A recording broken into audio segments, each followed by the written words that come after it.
लोगों से कहना चाहता हूं, कम मेक इन इंडिया।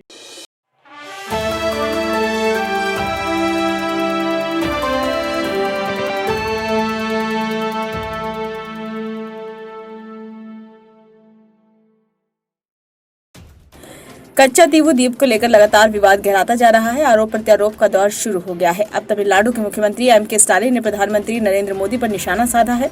उन्होंने तंज कसते हुए कहा कि पीएम मोदी ने अपने गठबंधन में सूचना का अधिकार कानून यानी कि आरटीआई जोड़ा है। स्टालिन की ये टिप्पणियां ऐसे समय में आई है जब हाल ही में पीएम मोदी ने डीएमके पर तमिलनाडु के हितों की रक्षा नहीं करने का आरोप लगाया था और कच्चा तीवू द्वीप को श्रीलंका को सौंपने के लिए कांग्रेस पर हमला बोला था।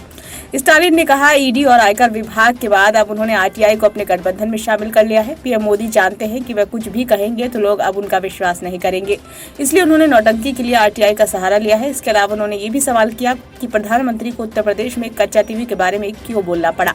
तमिलनाडु के मुख्यमंत्री ने यह भी कहा कि सामाजिक न्याय और समानता के लिए आगामी लोकसभा चुनावों में भाजपा को हराया जाना चाहिए। हालांकि भाजपा को भी पता है कि दक्षिणी और उत्तरी राज्यों के लोग उसे सत्ता से हटा देंगे। वहीं स्टालिन ने पीएम मोदी की ये कहने के लिए भी आलोचना की कि उन्हें प्रवर्तन निदेशालय की कार्रवाई की जानकारी नहीं थी। उन्होंने कहा, क्या आपको झारखंड के पूर्व मुख्यमंत्री हेमंत सोरेन और दिल्ली के मुख्यमंत्री अरविंद केजरीवाल की गिरफ्तारी के बारे में पता नहीं था? कांग्रेस पार्टी के खातों को फ्रीज करने के बाद सुप्रीम कोर्ट में आयकर ने यू टर्न ले लिया। आपको पता नहीं है कि आईटी, ईडी और सीबीआई क्या कर रही हैं। उन्होंने ये भी कहा कि जिन लोगों को द्राविड़म शब्द पसंद नहीं है वे उन्हें धर्म के दुश्मन के तौर पर चित्रित करने की कोशिश कर रहे हैं। उन्होंने कहा, हम धर्म के दुश्मन नहीं है, हम सांप्रदायिकता के दुश्मन हैं जो लोगों को बांटता है। एम करुणानिधि की भाषा में कहें तो ये दावा नहीं करते कि मंदिर का अस्तित्व नहीं होना चाहिए, लेकिन हम दावा करते हैं कि मंदिर को कुर्ताओं का शिविर नहीं बनना चाहिए। कुल मिलाकर हम उन लोगों के दुश्मन हैं जो लोगों को बांटने के लिए धर्म का इस्तेमाल करते हैं। गौरतलब है, हाल ही में एक आरटीआई रिपोर्ट को लेकर भाजपा ने कांग्रेस पर आरोप लगाए कि किस तरह बेरहमी से उसने 1974 में कच्चा तीवू को छोड़ दिया था। तमिलनाडु भाजपा प्रमुख के अन्नामलाई ने आरटीआई दायर कर कच्चा तीवू के बारे में पूछा था। आरटीआई सामने आने पर पता चला कि सन 1974 में भारत की तत्कालीन प्रधानमंत्री इंदिरा गांधी और श्रीलंका की राष्ट्रपति श्रीमावो भंडारनायके ने एक समझौता किया था। इसके तहत कच्चा तीवू द्वीप को श्रीलंका को औपचारिक रूप को सौंप दिया गया था। बताया गया कि इंदिरा गांधी ने तमिलनाडु में लोकसभा अभियान को देखते हुए ये समझौता किया था। संसद के आधिकारिक दस्तावेजों और रिकॉर्ड से पता चलता है कि किस तरह अस्थिर भारत पाक जल्द मरुमध्य में द्वीप पर नियंत्रण की लड़ाई एक छोटे देश से हार गया जो इसे छीनने के लिए प्रतिबद्ध था।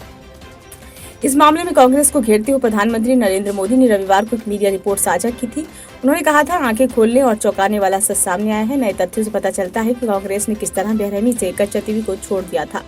इसने हर भारतीय को नाराज कर दिया है। हम कांग्रेस पर कभी भरोसा नहीं कर सकते। भारत की एकता, अखंडता और हितों को कमजोर करना कांग्रेस का 75 सालों से काम करने का तरीका रहा है। कच्चा तीवू पाक जलडमरू मध्य में एक छोटा सा द्वीप है जो बंगाल की खाड़ी को अरब सागर से जोड़ता है। 285 एकड़ हरित क्षेत्र 1976 तक भारत का था। हालांकि श्रीलंका और भारत के बीच एक विवादित क्षेत्र है जिस पर आज श्रीलंका हक जताता है। दरअसल साल 1974 में तत्कालीन प्रधानमंत्री इंदिरा गांधी ने अपने समकक्ष श्रीलंकाई राष्ट्रपति श्रीमावो भंडारनायके के साथ 1974-76 के बीच 4 समुद्री सीमा समझौतों पर हस्ताक्षर किए थे। इन्हीं समझौतों के तहत कच्चा तीवू द्वीप श्रीलंका को सौंप दिया गया। ब्यूरो रिपोर्ट, नई दिल्ली।